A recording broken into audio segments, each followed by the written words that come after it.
Peace and blessings. Once again, I am honoring World Breastfeeding Week. I'm reading for the last day. It was 7 days of World Breastfeeding Week, and I have committed to reading a chapter or a section from my book every day this month.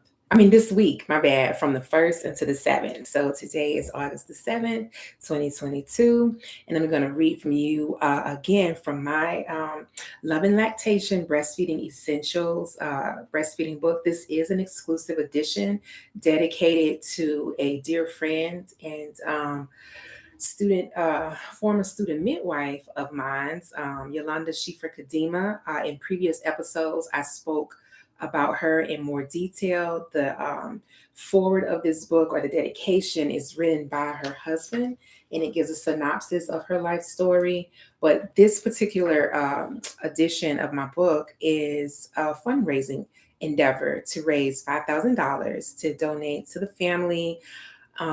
She transitioned in July of 2020 after birthing her twins. And so this is one of my ways of just supporting the family and helping to spread awareness about the Black maternal health disparities that so many of us are being faced with.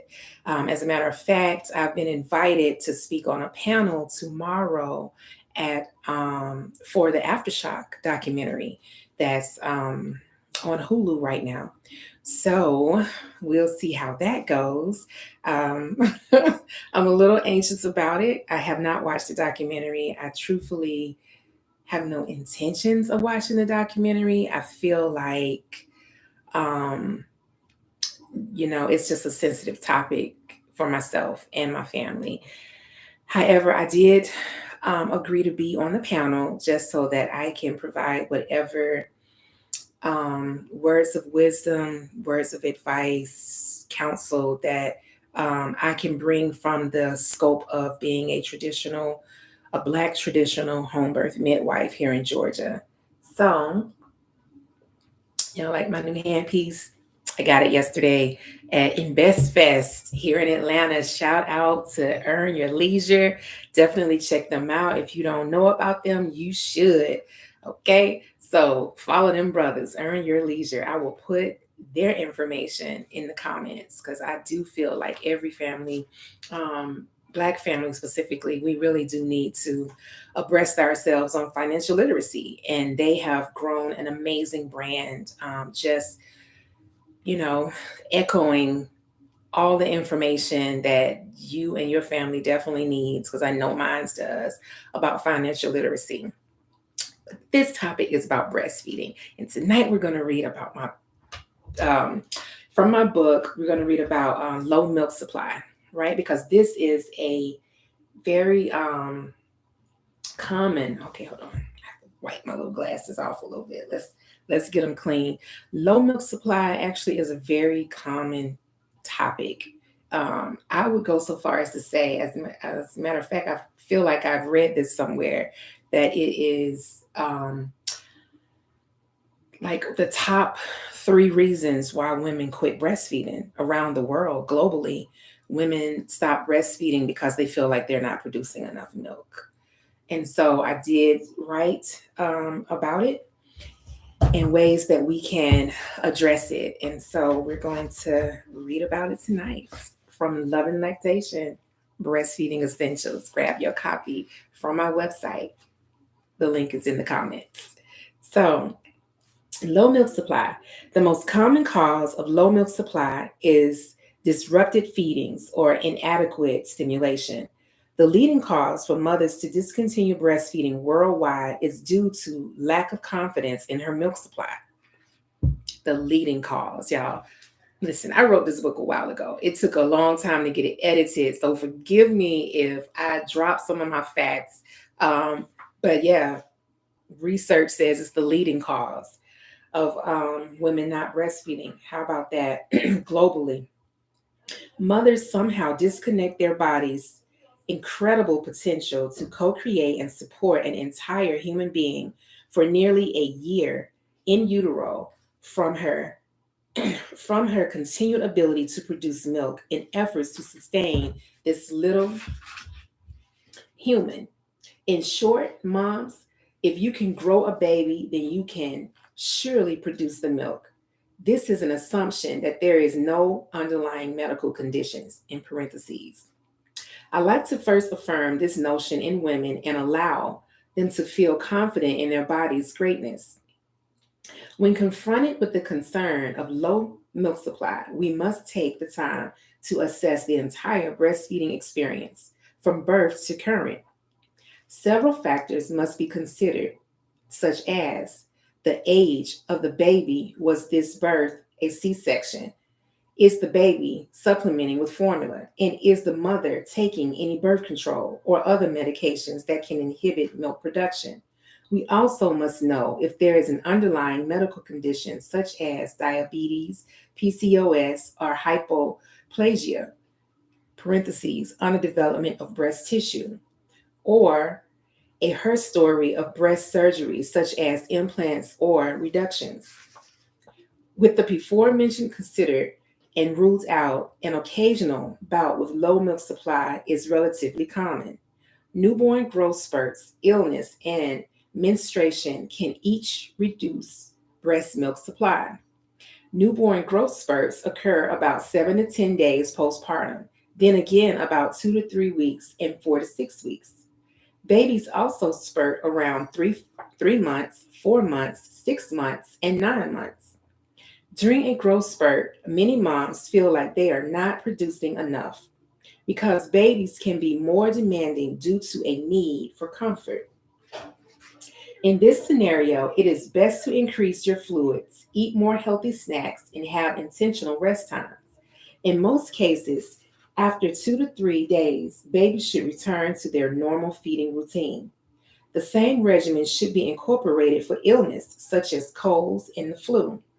As the body attempts to fight off invading viruses, the best thing a mother can do is rest and stay hydrated. Continue breastfeeding as usual. Since your baby has already been exposed to your colds or flu germs, as your body works to create antibodies, then these same antibodies will be shared freely through your breast milk. Menstruation also has the direct ability to reduce milk supply because it is a time when a woman's body is losing blood. Breast milk is dependent upon a woman's blood supply for production. It is in essence a blood byproduct.